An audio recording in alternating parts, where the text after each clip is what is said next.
This graph shows the human population throughout history. As you can see, it's increased exponentially in the past 100 years, reaching around 7 billion, and is predicted to increase further. With this increase in population comes an increase in the demand for food globally. Glasshouses and polytunnels can both be used to increase crop yield. This happens due to the greenhouse effect raising the internal temperature. This causes the enzymes controlling photosynthesis to work faster, which leads to faster plant growth.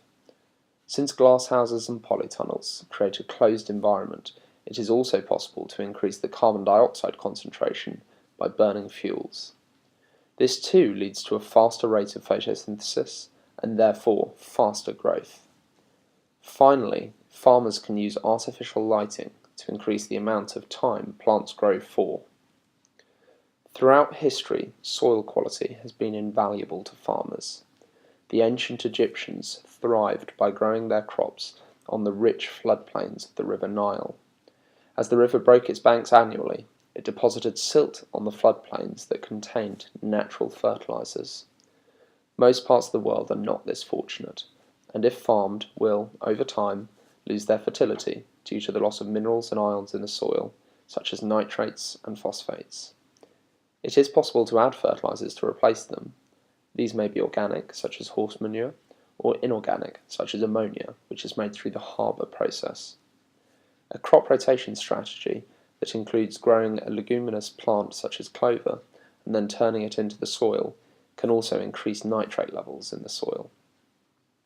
A major concern with the use of fertilizers is that if they run off, they can cause eutrophication.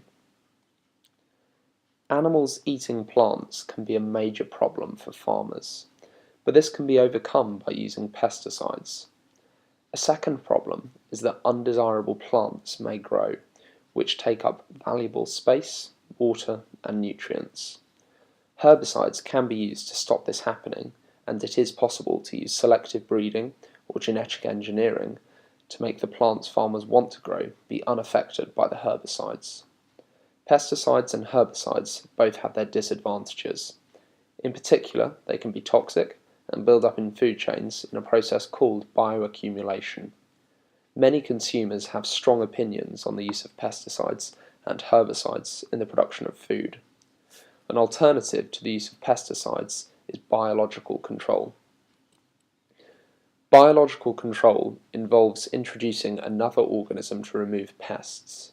This usually involves introducing a parasite or a predator to reduce the number of pests, but it can sometimes involve introducing a herbivore or even introducing sterile males to reduce the population size.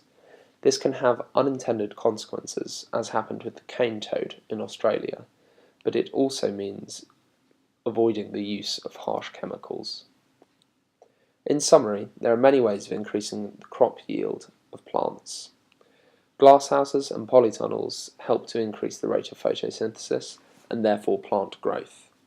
Fertilizers can be applied to poor quality soils, but they can cause eutrophication if they run off. Pesticides and herbicides can be used to control pests and weeds, but their use can cause problems such as bioaccumulation, as happened with DDT.